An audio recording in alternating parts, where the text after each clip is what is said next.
Now, I'm not sure whether I'm going to do this because I feel like everybody here knows what Atlas is and what Atlas is about. Otherwise, I would have given the Cliff Notes, what it roughly is. It's about your own academic profile and self-directed learning. Okay, but we're all on the same page regarding that. What we do know all is that this free character of the program brings with it its own challenges. Its own challenges in the way it's set up and the way students interact with their teachers, and also the way the students relate to how the program and the education in the program is set up. This is the source of all the discussion that we're going to have today, and also the source of the thoughts that we shared with each other.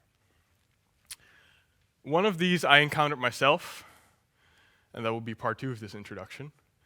Namely, as a student in Atlas, I had a personal passion for politics, philosophy, governance, and I had an academic interest in subjects like mathematics, physics, computer science. These were subjects that I was competent in, and I scored good grades, so it was the logical path for me to follow. However, throughout my Atlas study, I noticed that I kept being pulled to these subjects of philosophy and governance while not recognizing them as somewhat worthy of study. And this sounds like a very harsh way of putting it, but it was my experience at the time. It was like you have hard skills, and these are the technical subjects and the mathematical elements, and then you have the somewhat fuzzy disciplines with governance and social sciences, which I kept to my personal interest. So what I did, and I touched my microphone, that's not smart. What I did was I wanted to research this, and I started at the foundations of what Atlas is, or the premise of Atlas. Namely that it combines a liberal education with engineering education. And I wanted to see what these two concepts held conceptually and how the program deals with these. Maybe there are some tensions within these two elements. Well, the title kind of gives it away, of course. But that's what I went on to do. So when looking at the literature in engineering, you can find that there are roughly 2 conceptions of what an engineer is. Kuhn describes the tinkerer based on his idea of the engineering method, the use of engineering, and specifically engineering heuristics, to cause the best change in a situation within constraints. And this is what he defined as the engineering method. So you do the best with the available resources that you have given a certain problem situation. Based on heuristics. So this is not to do with absolute truth. It should be useful in the situation that is given. The second definition you can find within the work of Hansen, who describes technological sciences. And this is, you could say, the engineering scientist. So the engineer who studies human-made objects, technologies, objects that we have created. It runs models of these objects that we know, and by doing so is an academic discipline. It's not an engineer that's in the situation working to solve a problem that is given, but it's an academic who works out theories and makes the best or the most accurate representation of the situation. Now, in the literature you can find a lot of the tension basically between these 2 definitions, the tension between the academic focus of engineering education and the professional focus of engineering education. But one thing that I find typical to engineering and also in the way the engineering graduate is described is that engineering graduates have their basis in a specialization. And Kamp of the 4TU Center of Engineering Education describes specialization to be required for the innovative competitiveness of graduates, and Combe et al. Of the European Consortium of Engineering Education, I guess, describes this as required for the responsibility that engineers bear in society as builders of solutions. Now, this is a very knowledge-centered approach. Keep that in mind. So, looking at liberal education has a long history, as we may know. It comes from ancient Greece, and it's based on, it was very much based on the idea of teaching the liberal arts, the trivium and the quadrivium, which have certain contents. And within this long history, it has known many different forms. And today is not about dissecting this complete history. So we'll look at some contemporary scholars and their interpretation of liberal education today. And liberal education today is no longer focused on teaching the liberal arts per se. Kontowski, in his recent work, he identified three themes within liberal education in Europe that can characterize them together. And these three themes can be seen as lenses. Each program gives their own kind of substance to the theme, but the themes are present in each type of liberal education. The first one being ontological complexity. Liberal education deals with the complexity of the world in epistemological and ontological sense, and hereby it bears the premise that it provides a comprehensive education, an education that shows you and addresses the interdependencies in everything one experiences, as Kontowski put it. And this kind of integrates the inherent limitation of a single discipline when you take that as a perspective on a situation.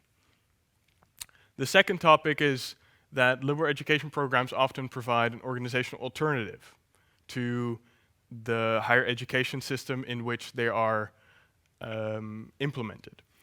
And this is a little less relevant of a theme, but I wanted to mention it because it creates a complete picture.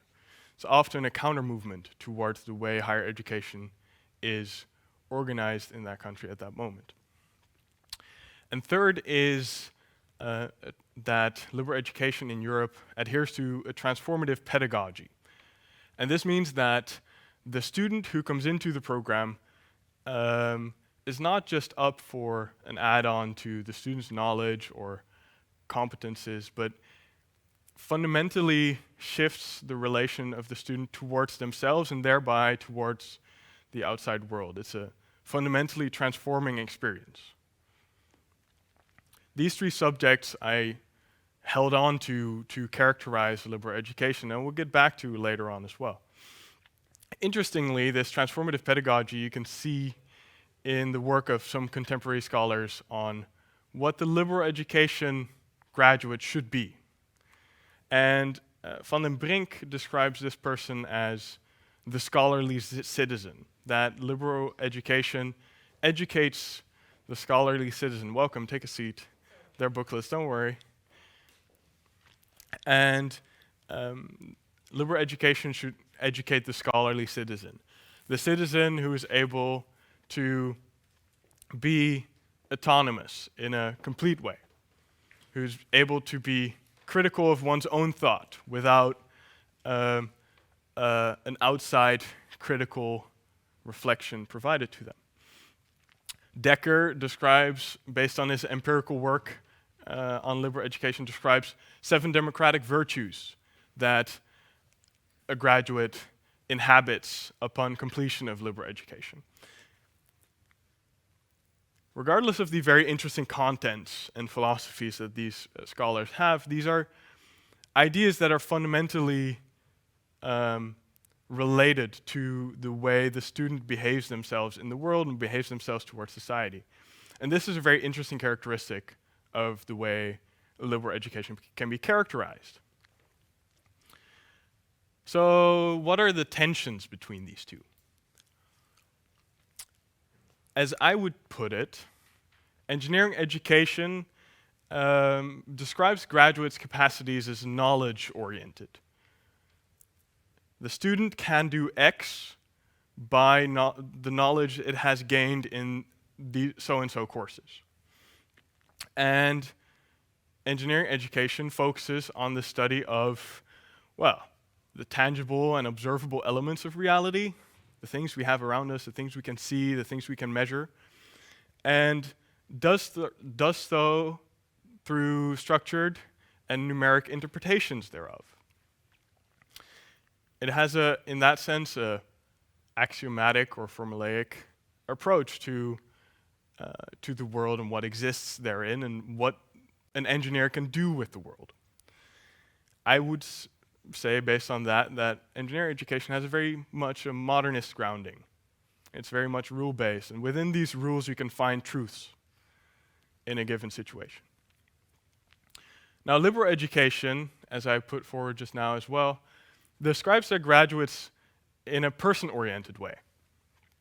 The person changes by studying in a liberal education program. And if you look at ontological complexity, that very much relates to the subjects that are taught in the program and the way these are taught and the content that is provided in that course. So the study of liberal education relates to almost any subject with respect to the ontological complexity of reality, that one perspective is not enough to define the situation. And it does so through incorporating the study of more unstructured, expressive, and experiential interpretations of societal or academic phenomena. So not limited to numeric interpretations. And by doing so, it has a grounding in complexity, you could say, or at least the interdependencies between different elements of thought and different types of knowledge that are around. These seem quite at odds with each other. And this is what I experienced when I was confronted with, should I keep on studying mathematics and computer science, or should I also incorporate philosophy and public administration and governance in my studies? And by thinking about this and by researching this, I realized that both of these studies relate to reality, but they do so in a different way. And I think this provides an interesting seed to think about how the conflicts and the tensions between engineering education and liberal education might be bridged, to which I will come back at the end of this symposium. But I just wanted to provide you with these thoughts. This is a similar presentation that I gave to the students before we started off with this whole trajectory.